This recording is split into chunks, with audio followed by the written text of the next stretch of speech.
With classes set to start in less than 3 weeks, a new Christian college in East Texas is facing questions from the community about its legitimacy. KLTV7's investigative team has been looking into the claims. What they found took them directly to the college's president's office. KLTV7's Julia Janae has more on how the school has answered and changed after they started asking questions. That's right. Yesterday, Carver Christian Institute told us they plan to begin classes on September 6th. After we started digging into the school's affiliations and accreditation, some tough questions got a new response from the school president. He told me today they're not going to start classes until they get things in order.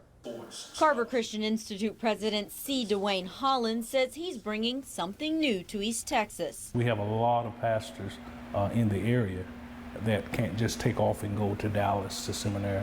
Neither can they take off and go east of the Mississippi River to go to Atlanta, Georgia. The fledgling school has taken over the halls of shuttered Lon Morris College, offering certificates, bachelor's and doctorate degrees, mostly on biblical subjects. In June and July, the school grabbed local headlines for bringing Jacksonville a southwest branch of the historic Carver College in Atlanta. But in our call to Atlanta, it's been reported that it is a site or a satellite campus of Carver College there in Atlanta. They told us there's no such thing as an East Texas branch.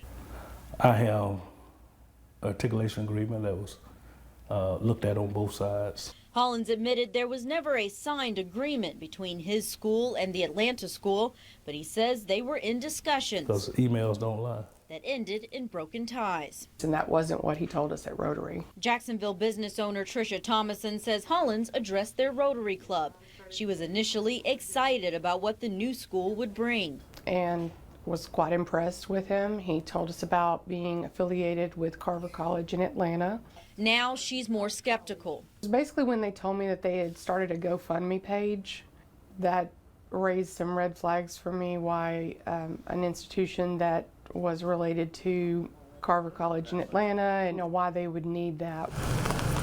One of the jobs of a president is to raise money. And so, of course, we're seeking donations to help sponsor scholarships. Hollins says they've changed their logo and school name. Paperwork with the Secretary of State confirms those changes made just 2 days ago. Hollins says they are in the process of letting their enrolled students know, but without the Atlanta affiliation, we wanted to know if they were still accredited.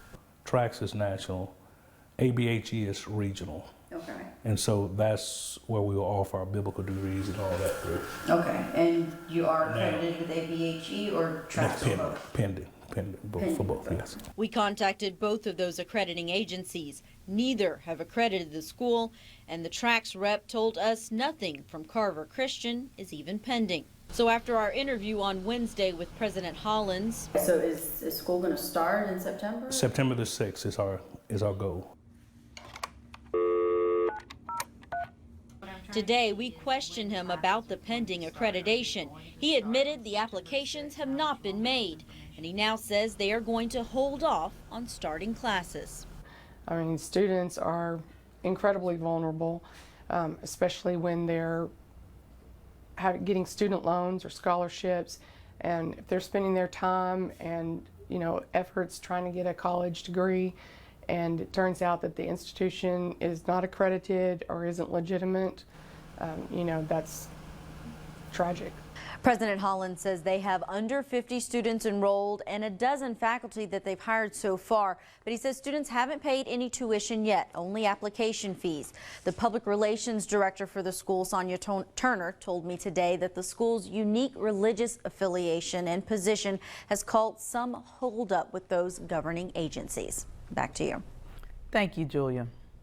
A school can hold classes without accreditation, and Carver Christian told us that they plan to try to get that accreditation in the future before the first student graduated, which at a minimum would be in 2 years.